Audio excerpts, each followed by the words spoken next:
আসলে আলু নিয়ে তো আমরা অনেক দুশ্চিন্তায় আছি, আর আমরা হিমাগারেও আমরা সংরক্ষণ করতে পারিনি বেশি আলু, এজন্য বাইরে রাখতে হয়। আমাদের অনেক আলু নষ্ট হয়ে গেছে। আমাদের আলু অনেক প্রচুর নষ্ট হয়েছে, কৃষি অফিসারের পর্যন্ত আসেনি। যদি আসে দেখতো তাহলে বুঝতে পারছো যে কোনো এসে পরামর্শ দেয়নি। পরামর্শ দিলে আমাদের এত আলু নষ্ট হইতো না। আলু যে গাড়ছি, গাড়া কীটনাশক শুরু করে আমাদের আনোয়ার অন্যান্য সার বিষ আমাদের প্রতি কেজি 15-16 টাকা পড়ে গেছে। দীর্ঘ সময়ে থাকাতেই আমাদের আলু পর্যাপ্ত পরিমাণ নষ্ট হয়ে গেছে। বাড়িতে ঘরে রাখতে পারি না, এই কারণে খালে বা ডোবায় আমরা ফেলে দিচ্ছি। আমাদের প্রোডাকশন খরচ, উৎপাদন খরচ হয়েছে এবার 22 থেকে 23 টাকা, অথচ আমরা বিক্রি করতেছি 9 টাকা 10 টাকা। এই অবস্থায় কৃষকদের বা আমাদের যে পরিমাণ লস হচ্ছে, এই লসের কারণে আমরা সামনে যে আবাদ করব সে অর্থটুকু নাই। আমরা এই নিয়ে খুব দুশ্চিন্তায় আছি।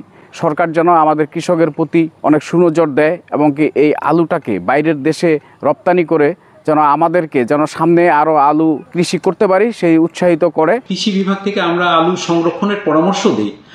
আমরা আলু সংরক্ষণের যে পরামর্শগুলো দিই সেই পরামর্শগুলো হচ্ছে যে মোটামুটি বাতাস চলাচল করে এবং খোলা অবস্থায় যাতে আলুটা রাখা যায়, বৃষ্টির পানি পড়বে না বা হচ্ছে যে আপনার আলুটা ভিজবে না, এরকম জায়গায় বাতাস চলাচল উপযোগী জায়গায় আলু সংরক্ষণ করলে সেই আলুটা কিন্তু ভালো আছে এখনো।